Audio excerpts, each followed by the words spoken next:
Welcome everybody. My name is Paula Dunn and I am a teenage leadership strategist and cognitive scientist. And today we have the fabulous Genene Wilson, who is the founder and principal advisor of Finesse Financial Advisors. And our topic today is A Man is Not a Financial Plan. So let me tell you a little bit about Genene. So Genene is dedicated to helping women with their financial needs. Specifically, she helps women to develop life strategies around money, and who wouldn't want that? So she helps women to become victors and not victims of their financial circumstances. So I would really love to welcome Genene on the show today. Welcome, Genene. Thanks so much, Paula. It's really a pleasure to be here and really important to reach young women so they can get the foundation stones of their finances right from the outset. Oh, yeah, tell me about it. I remember growing up and learning maths and all that sort of thing, and it was like that was one of the things that I really, didn't really enjoy doing, and I'd rather focus on all the fun stuff. So tell me what got you motivated into focusing specifically with women and finances? So look, I've been a financial advisor now for the last 10 years and, an accountant for 20 years before that, but let's not go there. So I worked with many women over the years that really found themselves in difficult financial circumstances, death of a partner or, breakdown of a relationship or marriage and, even redundancies. There was some massive setbacks for women, and particularly when it was really apparent to me that women were financially worse off than men, and there were quite a lot of reasons for that.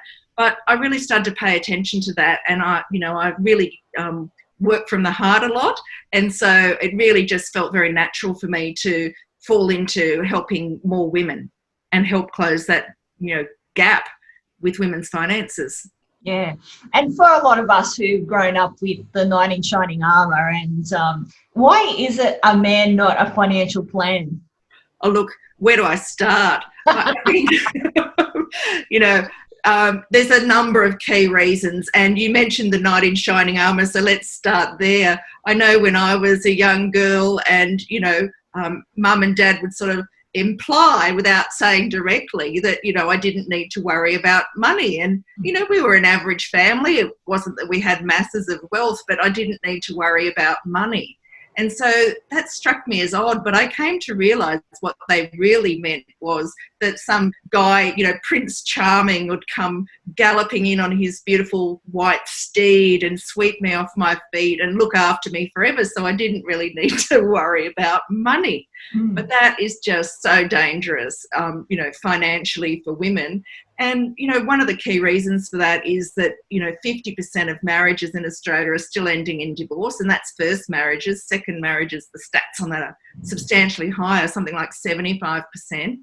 And, women really need to be able to stand on their feet. And, another thing that happens is that apart from the bias of, you don't need to worry about money, there's this perception that men manage money better.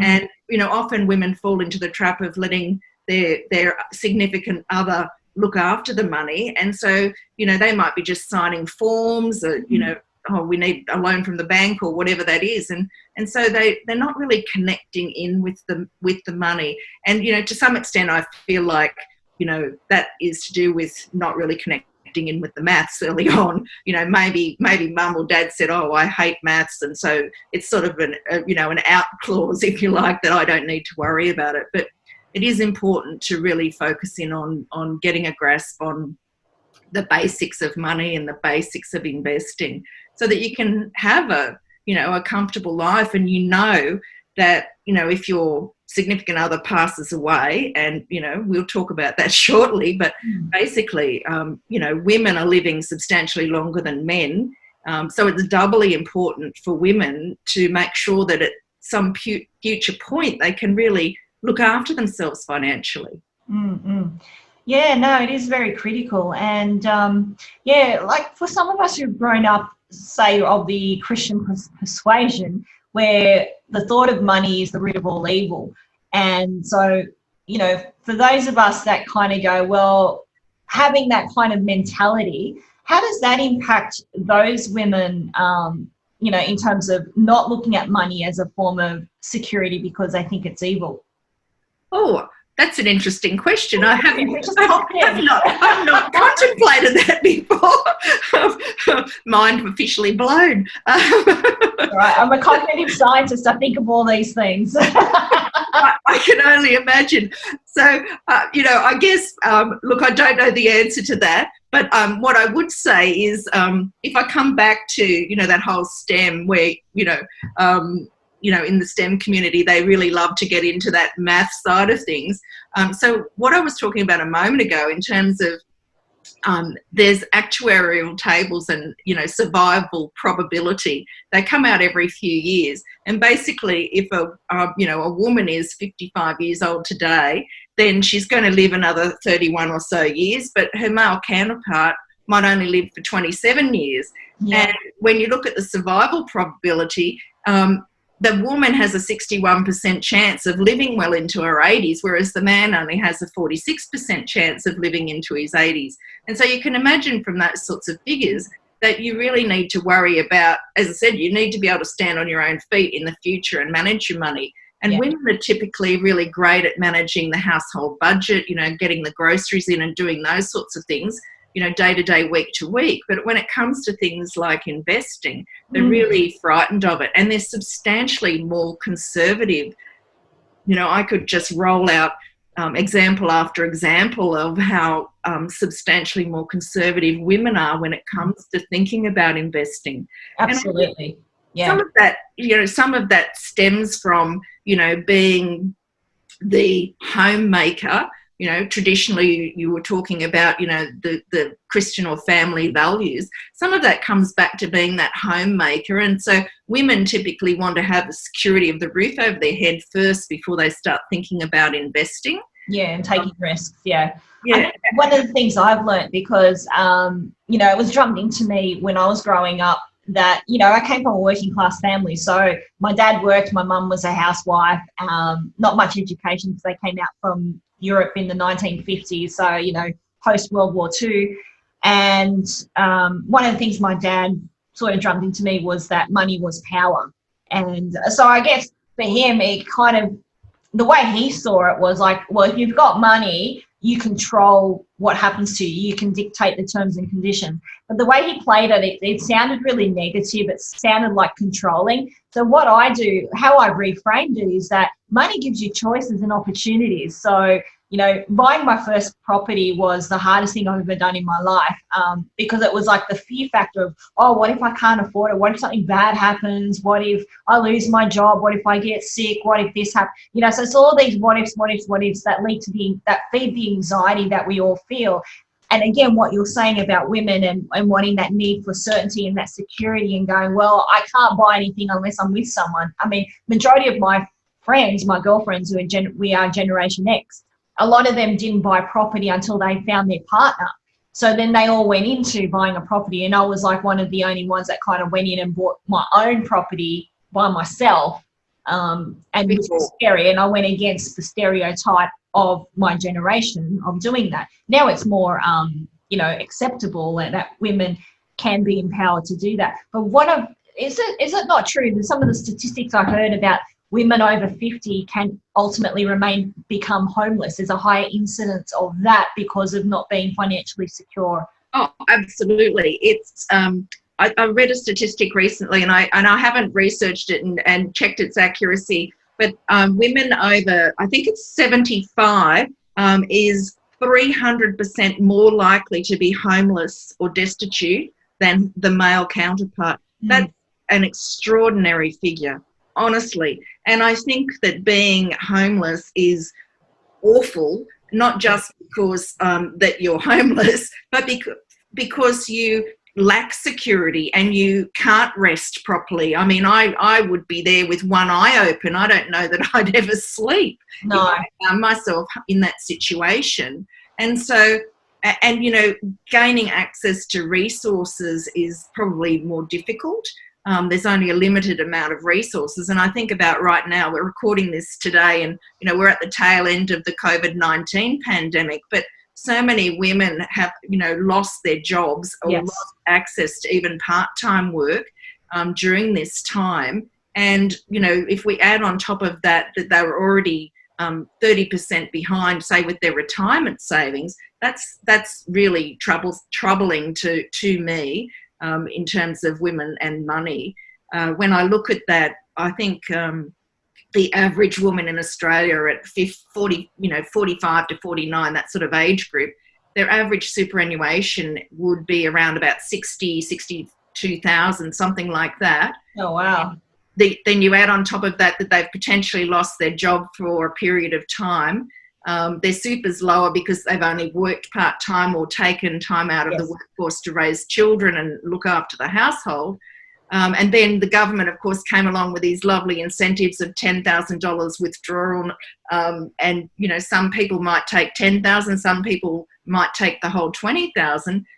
When markets were down substantially, that 62,000 probably already looked like, 40,000, and then you take 20,000 out, you're down to 20,000. I don't know how you recover that from that point when, particularly for more mature women. I mean, ageism is a real thing, and getting those women back into the workforce and productive, capacity and being able to rebuild financially from that ground up, really, at that sort of age, just feels and seems impossible.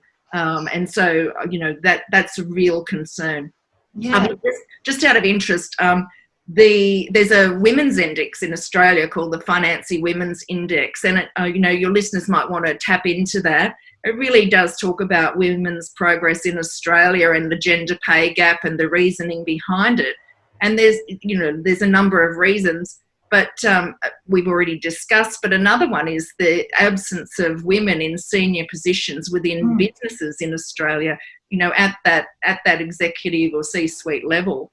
It's astounding that so many women are now in education and, have brilliant minds, but still aren't breaking through that glass ceiling at the same rate that men do. Yeah, I think one of the challenges and some of the research behind that is that when young women and men starting off their careers, they both have really high aspirations for upper management levels and leadership and that sort of thing. But then over time, those aspirations kind of wane for women. And again, it's a lot of factors, and that's part of what I discovered working with women in corporate and bringing that into high school girls and educating them on essentially their confidence levels and their self-belief about, that they are, they do have the capability to be able to aspire into those upper leadership roles, and it's not just for the elite few or this, people that, as women, we kind of think we're never good enough to take a role, whereas a man will be more prone to risks and taking risks and going, well, I think I can do the job, even though I don't tick all the boxes, but I will give it a crack. And they usually tend to go for it because they're confident in that they know that they'll be able to perform the activity. Yeah. And you're right there. And we spoke earlier about, men having more confidence about investing, and making more mistakes. I mean, I was reading some statistics and information on that recently as well. And basically, if a woman takes a slightly more conservative view but invests for the long term and, and buys good quality investments and sticks with them over the long period of time, versus a man who might jump in and out of market and get a hot tip and be overly confident and, buying and selling and moving in and out, the woman might earn an 8% return over the long term versus, the man might earn 6% because he's got higher costs and making a few missteps and, not getting the same quality of investments. And, add in other things like tax consequences of jumping in and out of the market. And when you look at that, if you said that someone was going to, let's just have an example. If you had 10,000 to invest when you're 20 and you and your 20-year-old male counterpart both invest 10,000 a year each and every year until you're 65, and the woman earns 8%, the man earns 6%, we're talking a difference there of $1.9 million. Do the math. That's, that's not to be sneezed at. So, women shouldn't worry about their male counterparts, being more confident. What they should be worrying about is making sure that they're making informed decisions and that they're making the right choices, and that they can stand on their own 2 feet, not be drawn into those biases we talked about earlier, those fairy tales. Forget the fairy tales. You want to, don't dream about winning the lottery or Prince Charming riding in on his steed or, a big inheritance. Just do the work. Start when you're young and get the foundation stones right.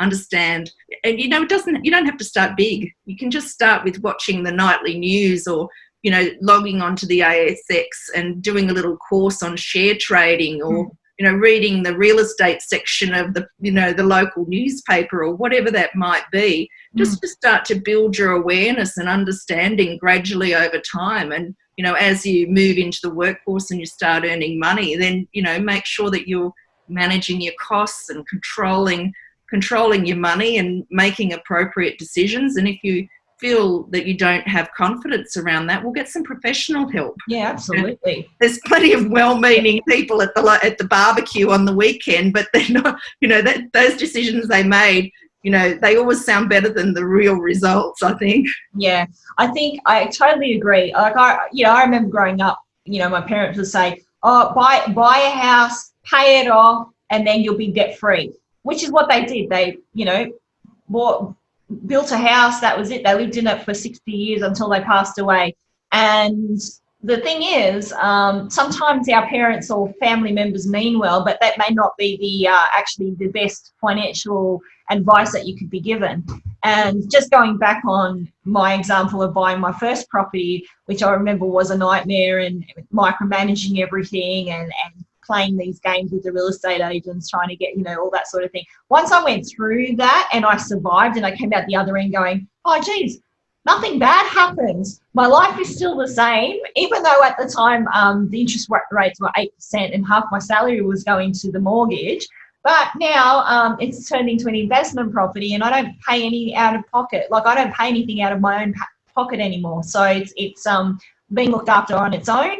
And subsequent properties that I've purchased have been stressful, but I've gotten, like yourself, I've gotten people involved who are experts in organising the finances and going, okay, this is what we can do. And I even used a buyer's agent my last time I purchased something. Right. And so it took out the anxiety of having to do it all. Because once you go through it and you've got the right people around you giving you advice, all you need to say to them is that, oh, I want to buy an investment property, or I want to do whatever, and they help you make it happen. And then they play with your numbers, they look at all your assets and your earnings, and they create the reality of what you want, rather than you're sitting there trying to crunch numbers and using a bank's website calculator trying to work out, because like going to someone like yourself, exactly what can and can't be done legally and all of that sort of thing, as opposed to just punching in some random calculator on a bank website. Exactly. Yeah. And I think that's, it's worked out really well for you, and congratulations, Paula. It sounds like you've got it under control. But absolutely, getting the right advice at the right time. And for me, as a financial advisor, I cover a whole spectrum of areas of financial advice, from the ground floor, what are your goals and aspirations and objectives, and, what's your mindset like in terms of money? Are there some things that we need to overcome to get you into the place where, you're earning that income, and that income we're then, allocating some of it to savings and investing? And then what do you do with it? If you come the time to invest, most people insure their car, but they don't insure their income. So looking at things about risk mitigation strategies, and, as soon as you start investing and buying assets and so on, or even earning an income or have superannuation, you need to have an estate plan, which means what happens if you're not here anymore, or that you can't make your own decisions anymore. And, what happens if you don't have any emergency funds, and, you found yourself in a difficult position at one point with investing, having that emergency buffer there, to make sure that you can cover things, for a period. I mean, how many people were caught short living hand to mouth when COVID hit, lost their job, for example, and, that was a real hardship. if they didn't have some money in the banker's reserve to really make sure they could keep the roof over their head and food on the table, that's a real concern. And then, all that sexy stuff happens above that in terms of your financial housekeeping, if you like. And then you get into, your super and your investing and, whether you should be using debt to, wisely to invest, because oftentimes it's the size of the capital base that you've got working for you. So, I mean, lots of times, and this has become a thing in the last few years, rent vesting. I mean, I was talking to my clients about that quite a number of years ago. One of those old biases, rent money's dead money. So as you said about your parents, bought the house, paid off the mortgage, lived in it for 60 years. I mean, people don't have to live where they, work, or they don't have to live in where they can afford and then travel to work or whatever. You can invest without living in a property, and, sometimes that's a smart first move. It's not right for everybody, and that's where financial advice comes in and says, what is it that you're trying to achieve? What resources have you got to get started, and how can we best make use of those resources and get you on that investment and wealth building train? That's great. Yeah, and the benefit with you is that you're not linked to any financial institution, so there isn't a bias there. If people are thinking, oh, well, if I get a financial advisor, they're going to plug me for some product at some bank or somewhere else. Is that correct? No, that's true. I'm not linked or tied to any, the big product manufacturers that distribute insurance or, manage funds and so on. So there isn't that bias there. And I mean, even in terms of property, I can look at and analyse a strategy of investing in property, but I'm not a real estate agent. I'm not a mortgage broker. No. Those people are in my allied network of people that I work with. Sure. And certainly if that's part of someone's strategy that is right for them, then I can refer them off to 2 or 3 or 4 people in my network that, can help them out. But again, nothing comes back to me. I don't accept referral fees or anything like that. So I guess that's another important point, Paula, is when you're getting financial advice, actually understand who you're getting that advice from. Mm-hmm. And, if there is, and I'll give you a classic case. I not recently, 2 years ago, I went out to get my health insurance checked. So I just called one of those, providers that do the check-in for you. And without realising, I found myself that I've moved into a different product from a different provider in the health insurance, but I probably could have stayed with the original one. What I didn't realise was that they didn't actually recommend or use. They had no link to that other medical fund that I was already in, and so they were never going to recommend that I stayed there. No, yeah. So, that's the point I'm trying to make. Really understand who it is you're getting the advice for, how they're getting paid, and, assess for yourself whether, there is any, reason that they might be providing that advice that isn't in your best interest. Yeah. So that's the ultimate for me, providing advice that it's in the person's best interest, as though I'm standing in their shoes as a fiduciary saying, these are the strategy options that will work for you. Let's work out what's the right mix for you, and that's how we'll proceed. Wow, I really enjoyed today's session. It's been really great to talk candidly to you today, Genene, about the finances and how women can empower themselves to not be afraid to reach out to you. And speaking of reaching out to you, if women want to learn more about how they can work with you and get their finances under control, where can they find you? So my website is www.finesseadvisors, that's with an ERS.com, or they could pick me up on my podcast, Finesse Your Money. You can search that on all good podcast platforms and Spotify. But just before we go, Paula, what I might say is, again, reiterate, it doesn't have to be hard to get your finances in order. The sooner you start, the better. And so I'd really, suggest to your listeners very strongly, start with the basics, of good financial discipline and get those foundation stones right. I think that's fantastic, because the hardest thing is to start. So, absolutely. That is the number one. The hardest thing of anything to get yourself into gear is to just start something. So, you know, if you're finding it challenging to start something, talk to Genene, you know, have somebody on your team to get the ball rolling, so you're not alone and you're holding hands, you know, so you're walking through that process together and you're not feeling overwhelmed and anxious and stressed about the whole ordeal, because it's natural. Yeah, absolutely. And, you know, the next best piece of advice is never sign anything that you don't understand. So never sign a document that someone puts in front of you unless you read it and understand it. And if you don't, keep asking questions till you do. Don't go into investments that you don't understand. Take the time to make sure you understand what you're getting yourself into, and ultimately you'll get a better outcome in the long run. Oh, look, it was fantastic. Thank you so much, Genene. And I hope you all at home enjoyed today's session. A man is not a financial plan. And so if you did enjoy this session, please like, share, and subscribe to my YouTube channel. And I wish you all to have a great day. And don't forget to be you, have courage, and live life without.